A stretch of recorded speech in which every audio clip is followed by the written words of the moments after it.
नमस्कार, चंडीगढ़ से आपका स्वागत है। मैं हूं भानुप्रिया। आइए सबसे पहले नजर डालते हैं कुछ अहम खबरों पर।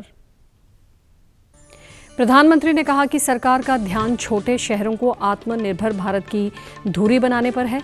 कोरोना से संबंधित दिशा निर्देशों का सख्ती से पालन करने पर दिया बल। दिल्ली पुलिस ने एक मुठभेड़ के बाद 5 संदिग्ध आतंकवादियों को किया गिरफ्तार। और देश भर में आज मनाया जा रहा है भारतीय सशस्त्र सेना झंडा दिवस।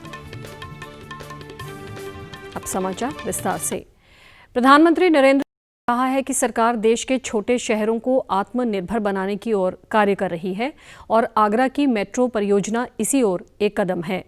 नरेंद्र मोदी ने कहा कि पहले परियोजनाएं बनाई जाती थी, लेकिन उनको पूरा करने के लिए पैसे का इंतजाम नहीं किया जाता था। लेकिन अब सरकार परियोजनाएं बनाने से पहले उसके लिए पैसे का पूरा प्रबंध करती है और योजनाएं पूरी होती हैं, जबकि पहले पैसे का प्रबंध न होने से योजनाएं अपूर्ण रह जाती थी। बहुत बड़ी दिक्कत हमेशा से ये रही थी कि नए प्रोजेक्ट्स की घोषणा तो हो जाती थी, लेकिन इसके लिए पैसा कहां से आएगा, इस पर बहुत ध्यान नहीं दिया जाता था। इस वजह से प्रोजेक्ट बरसों तक लटके रहते थे। उनमें काम की रफ्तार बहुत धीमी होती थी, नाम मात्र का काम होता था। हमारी सरकार ने नई परियोजना की शुरुआत करने के साथ ही उसके लिए आवश्यक धनराशि के इंतजाम पर भी उतना ही ध्यान दिया है। आगरा में मेट्रो परियोजना के कार्य की शुरुआत करते हुए प्रधानमंत्री ने कहा कि कोरोना वैक्सीन आने का सभी द्वारा इंतजार किया जा रहा है और अब इसके आने में ज्यादा समय नहीं लगेगा। उन्होंने कहा कि अभी सभी को बीमारी के बचाव के लिए जरूरी सावधानियां अपनानी होंगी, जिसमें सामाजिक दूरी और मास्क पहनना बहुत आवश्यक है। और पिछले दिनों में जब वैज्ञानिकों से मिला तो अब कोई ज्यादा देर होगी ऐसा नहीं लगता है, लेकिन संक्रमण के बचाव को लेकर हमारी सावधानी में कोई कमी नहीं आनी चाहिए। मास्क, 2 गज की दूरी, ये बहुत जरूरी है। प्रधानमंत्री ने मेट्रो सेवाओं के आर्थिक महत्व का उल्लेख करते हुए कहा कि इस सेवा के शुरू होने से पर्यटन क्षेत्र को बढ़ावा मिलेगा और सरकार अब देश में पर्यटन के क्षेत्र में वोकल फॉर लोकल बनाने की ओर कार्य कर रही है। उन्होंने कहा कि यात्रा और पर्यटन के क्षेत्र में पहले भारत 65वें स्थान पर था और अब देश इस मामले में 34वें स्थान पर है। टूरिज्म कॉम्पिटिटिवनेस इंडेक्स में 34वें नंबर पर आ, जबकि 2013 में भारत इसी इंडेक्स में 65वें नंबर पर रुका पड़ा था। आज वहां से इतनी प्रगति हुई है। मुझे उम्मीद है जैसे जैसे कोरोना की स्थिति सुधरती जा रही है, वैसे ही बहुत जल्द ही टूरिज्म सेक्टर की रौनक भी फिर से लौट आएगी। नरेंद्र मोदी ने कहा कि 2014 में देश में कुल 225 किलोमीटर मेट्रो लाइन थी, जो कि पिछले 6 वर्ष में बढ़कर 400 किलोमीटर से अधिक हो गई है। प्रधानमंत्री ने कहा कि शहरी मध्यम वर्ग को सरकार द्वारा घर बनाने के क्षेत्र में सब्सिडी के रूप में अनेक सुविधाएं दी जा रही हैं। लोगों को स्वास्थ्य कार्ड, ऋण और अन्य आर्थिक सहायता उपलब्ध करवाई जा रही है। इस संबंध में प्रधानमंत्री ने आवास निर्माण के क्षेत्र में लाए गए कानून रेरा का भी उल्लेख किया। दिल्ली पुलिस के स्पेशल सेल ने आज एक मुठभेड़ के बाद शहर के शकरपुर क्षेत्र से 5 संदिग्ध आतंकवादियों को गिरफ्तार किया। पुलिस से प्राप्त जानकारी के अनुसार 2 पंजाब और 3 कश्मीर से संबंध रखते हैं। पुलिस का कहना है कि इनमें से कुछ का संबंध आतंकवादी संगठनों से हो सकता है। पुलिस के डिप्टी कमिश्नर प्रमोद सिंह कुशवाहा ने कहा है कि इन गिरफ्तारियों के बाद पता चला है कि आईएसआई खालिस्तान से संबंधित आतंकवादियों और कश्मीर से संबंधित आतंकवादियों को आपस में जोड़ने का कार्य कर रही है। सुबह अर्ली मॉर्निंग में 5 लोगों को अप्रहेंड किया गया है। ये 5 लोगों में से 2 पंजाब बेस्ड हैं, 3 कश्मीर बेस्ड हैं और इनके पास से 3 पिस्टल्स, 2 किलो हेरोइन और 1 लाख रुपए कैश करीब मिला है। जो इम्पॉर्टेंट चीज़ आई है सामने वो ये कि ये इनकी अरेस्ट बेसिकली एक लिंक है, कड़ी है, जो कि शो करती है कि किस तरह से आईएसआई खालिस्तान मूवमेंट जो ये एक अलगाववाद फैलाना चाहते हैं उसको किस तरह से ये कश्मीर टेररिज्म से लिंक करवा रही है। इन आतंकवादियों से नशीले पदार्थ और हथियारों के मिलने से पता चलता है कि नशीले पदार्थों की बिक्री से हथियार खरीदे जा रहे हैं। कुशवाहा ने कहा कि नशीले पदार्थ अफगानिस्तान से आते हैं और इस ड्रग्स का इस्तेमाल, इस ड्रग्स को बेचते हैं इंडिया में और इसी पैसे से जो पैसा जनरेट होता है इस इलगॉटन मनी से, उसका इस्तेमाल टेरर फंडिंग में किया जाता है। साथ ही इनके लिंक हैं और भी गैंगस्टर्स हैं, ज्ञानदीप है, एक सुखा है जो भी जुडिशियल कस्टडी में चल रहे हैं। ये बेसिकली ये गैंगस्टर्स हैं और इनके पीछे लिंकेजेस जो हैं वो पाकिस्तान बेस्ड आईएसआई के जो ऑपरेटिव्स हैं उनसे हैं। सिमिलरली जो कश्मीरी लोग हैं, इसमें जो 3 पकड़े गए हैं, इसमें से 2 लोगों के क्लियर कट लिंकेजेस आ रहे हैं, पर्टिकुलरली हिजबुल मुजाहिदीन के OGW कह सकते हैं और इनका सेटअप पाकिस्तान में और POK में जो इनके काउंटर पार्ट्स हैं उनसे है। तो बेसिकली इन 2 मूवमेंट्स के बीच ग्लू का काम जो है वो आईएसआई कर रही है, इन दोनों को लिंक करके और 2 टेरर फंडिंग को लिंक करने की कोशिश कर रही है। गिरफ्तार किए गए व्यक्तियों से कुछ हथियार और दोषपूर्ण सामान भी प्राप्त हुआ है। पुलिस द्वारा आगे पूछताछ की जा रही है। भारतीय सशस्त्र सेना झंडा दिवस पर उपराष्ट्रपति एम वेंकैया नायडू ने लोगों से शहीद जवानों, दिव्यांग सैनिकों और उनके परिजनों की सहायता के लिए सशस्त्र सेना झंडा दिवस फंड में योगदान देने का आह्वान किया है।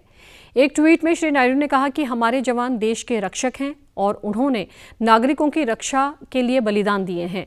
उन्होंने कहा कि हमें बहादुर जवानों के शौर्य और देशभक्ति के लिए उन्हें नमन करना चाहिए। प्रधानमंत्री नरेंद्र मोदी ने सशस्त्र सेना झंडा दिवस के अवसर पर बधाई देते हुए कहा है कि ये दिन सशस्त्र बलों और उनके परिवार के प्रति सम्मान व्यक्त करने का विशेष अवसर है। उन्होंने कहा कि देश को उनकी बहादुरी और निस्वार्थ बलिदान पर गर्व है।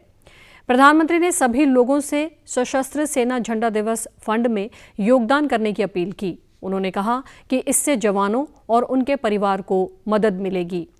सशस्त्र सेना झंडा दिवस 1949 से हर वर्ष 7 दिसंबर को सेना, नौसेना और वायुसेना के जवानों के सम्मान में मनाया जाता है।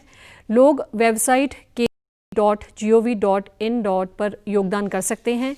ये योगदान आयकर की धारा 1961-80G के अंतर्गत कर मुक्त है।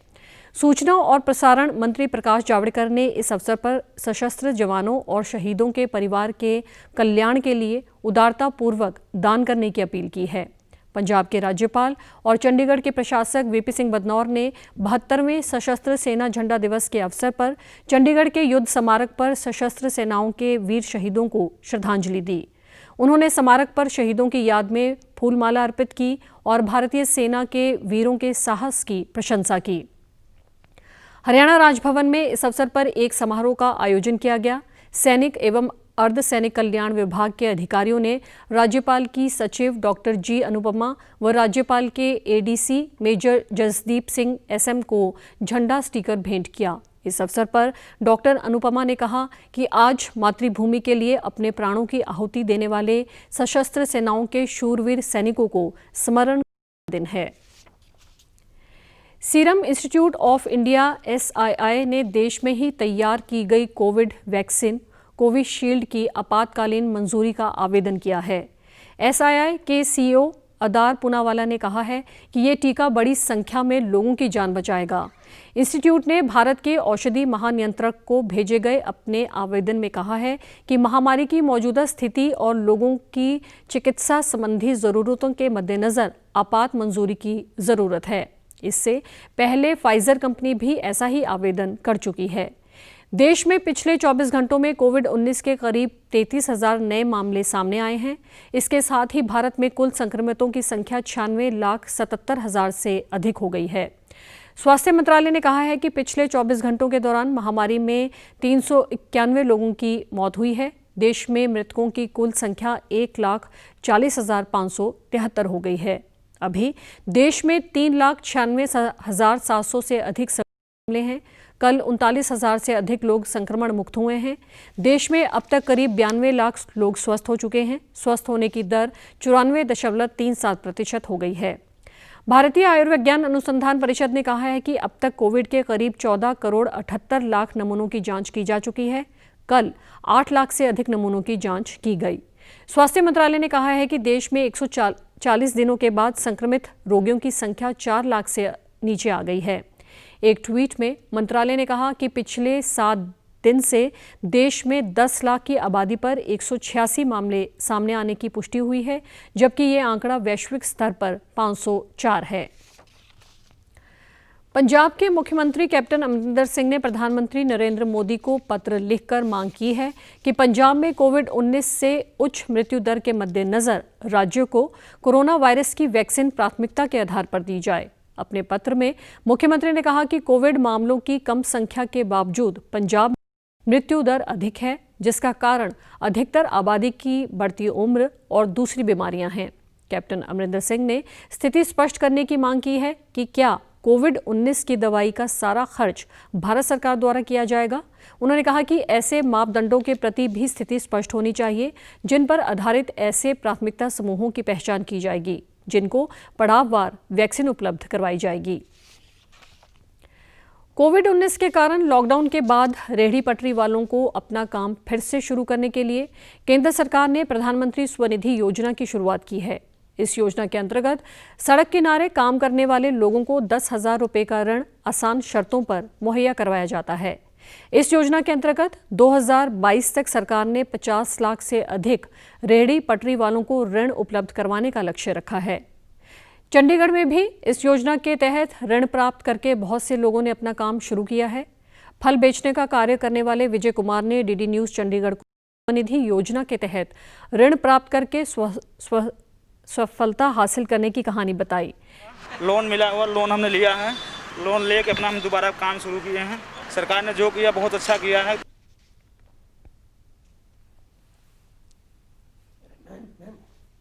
स्वनिधि योजना के तहत ऋण का समय पर भुगतान करने वालों को ब्याज में सब्सिडी भी दी जाती है और वे पहला ऋण समय पर चुकाने के बाद अधिक ऋण के पात्र बन जाते हैं। वर्तमान खरीफ विपणन मौसम में सरकार किसानों से मौजूदा न्यूनतम समर्थन MSP मूल्य योजना के तहत खरीफ फसलों की खरीद कर रही है। मौजूदा मौसम में 63,563 करोड़ रुपए से अधिक मूल्य के न्यूनतम समर्थन मूल्य की खरीद से लगभग 32,92,000 किसानों को लाभ मिला है। कृषि मंत्रालय ने बताया है कि मौजूदा खरीफ मौसम में पंजाब, हरियाणा तथा चंडीगढ़ सहित विभिन्न राज्यों में धान की खरीफ सुचारू रूप से जारी है। मंत्रालय ने बताया कि इस वर्ष 336 लाख मीट्रिक टन धान से अधिक की खरीद की जा चुकी है, जबकि पिछले वर्ष इसी अवधि में लगभग 280 लाख मीट्रिक टन धान की खरीद की गई थी। ये पिछले वर्ष की तुलना में 20.27% अधिक है। कुल 336 लाख मीट्रिक टन खरीद में से अकेले पंजाब से ही 202.77 लाख मीट्रिक टन धान की खरीद की गई है। ये कुल खरीद किए गए धान का 60.23% है।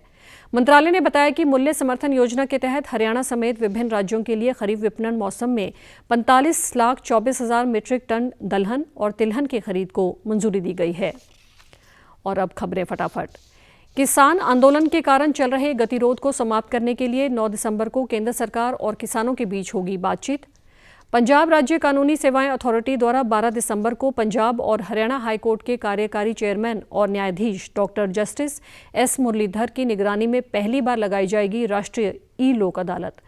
भारतीय जनता पार्टी के वरिष्ठ नेता रविशंकर प्रसाद ने कहा है कि कांग्रेस और अन्य विपक्षी दलों का किसी भी आंदोलन में भाग लेने का उद्देश्य केवल सरकार के प्रस्तावों का विरोध करना है। कोरोना वायरस का खतरा अभी टला नहीं है, इसलिए सभी से निवेदन है कि बाहर जाने के समय मास्क जरूर पहनें, सामाजिक दूरी बनाए रखें, बार बार अपने हाथ साबुन से धोएं और सैनिटाइजर का इस्तेमाल करें। कोविड-19 जिसका कहर संपूर्ण मानव जाति को अपनी आगोश में ले चुका है।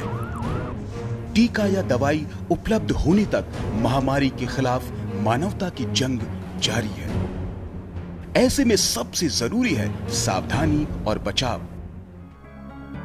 फेस मास्क कोरोना से रोकथाम का सबसे प्रभावी उपाय साबित हुआ है। विश्व स्वास्थ्य संगठन और विशेषज्ञों की शोध का भी यही निष्कर्ष है कि मास्क से मुंह और नाक को अच्छी तरह ढककर कोरोना संक्रमण को कम किया जा सकता है। कोरोना संक्रमण से बचाव के लिए मास्क पहनने के साथ ही जरूरी है मास्क को सही तरीके से पहनना। बहुत से लोग मास्क से नाक और मुंह को सही तरीके से नहीं ढकते हैं, जिससे संक्रमण का खतरा बना रहता है। बिना मास्क या फेस कवर के घर से बाहर निकलने की अभी कल्पना करना भी सही नहीं है। जुड़िए डीडी न्यूज की खास मुहिम मास्क अप इंडिया के साथ।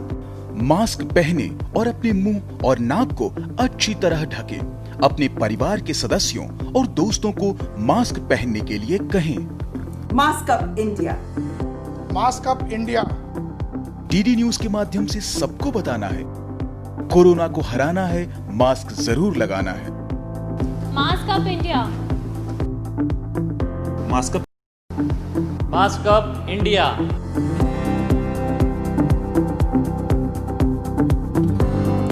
और आप हमारे समाचार YouTube channel DD news Chandigarh, Facebook DD news Chandigarh और Twitter handle DD news CHD पर भी देख सकते हैं। इसी के साथ चंडीगढ़ से समाचारों का सिलसिला समाप्त होता है। नमस्कार।